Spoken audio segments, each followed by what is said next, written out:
Martínez, soc un suecà del món i pel món, tinc 51 anys, estic casat i tinc 2 fills.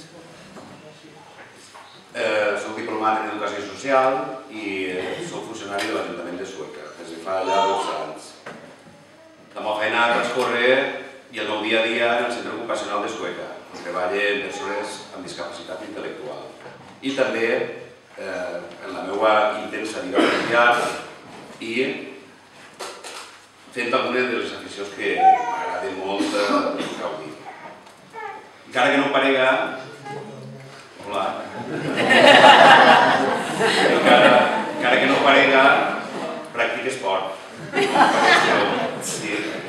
Vaig a córrer, juguem a pilota valenciana, juguem a pàdel, faig piscina, però bueno, tinc moltes aficions, entre elles també estic al taller de teatre municipal, on fem alguna coseta també, i encara em sobra un poc de temps per anar al camp i fer un poc de verdura ecològica i fer alguna cosa que m'agrada molt. Aquells que no em conegueu, dir-vos que soc una persona que té moltes inquietuds, que tinc moltes ganes de treballar i que tot el que faig ho faig per convicció, perquè m'agrada el que faig. Em considero una persona honesta, participativa, social, amb iniciativa, i tot això en bloc fa un bon compromís. Crec que som com la majoria de vosaltres, que tots tenim un compromís i com deia abans el nostre lema, som com tu o com tu.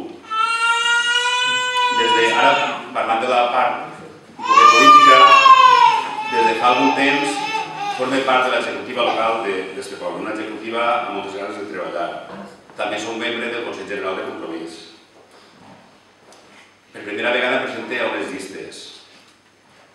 És la primera vegada que formem part i la meva experiència política ve lligada a la meva dona Tere. Estava molts anys ahir i ella ha estat dia a dia intentant resoldre el problema de molts dels veïns de Sueca i crec que ho ha aconseguit. I per almenys l'intent s'ha quedat en que ella i tots els regidors que tenim en el compromís han fet un treball excel·lent.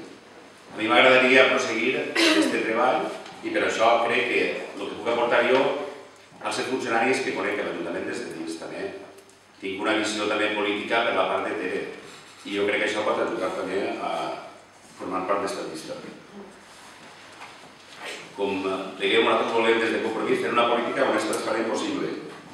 Per això estan les primàries estes, en el qual una cosa que no ha fet mai ningú, o almenys som pioners, en què des de Compromís la llista l'aneu a triar vosaltres. La gent que esteu sense i que aneu a votar-vos i vosaltres ordenareu la llista. Això és una cosa que a mi em pareix molt democràtica. He tingut la sort de viure moltes campanyes i ara, com sempre, tornarem a eixir al carrer. Intentar convèncer les persones que estan desesperançades perquè tornen a sentir que la nostra veu és la de Compromís. Hem aconseguit moltes coses, des de tindre al país gran representació. Després tenim un diputat nacional com Baldo que també fa sentir la seva veu. I a Jordi Sebastià al Parlament Europeu. Totes tenim representació de dalt a baix, en tots els llocs. Vosaltres mireu la cara que tenen tots. Són bona gent i jo persones no crec que trobo per ahí. Jo crec que teniu que votar Compromís. Independentment de l'ordre de la llista, perquè cap llista està clar que l'alcaldessa, futura alcaldessa serà Raquel, però l'ordre de donar igual, perquè són bones persones. I jo crec que tots anem a treballar per el mateix. Contem amb vosaltres per fer la millor llista de totes, que cregueu que Compromís és una aposta de present i de futur. Jo, per acabar ja, crec que us vaig a dir que jo confio molt en vosaltres. Espero que vosaltres confieu en nosaltres també. Bona nit.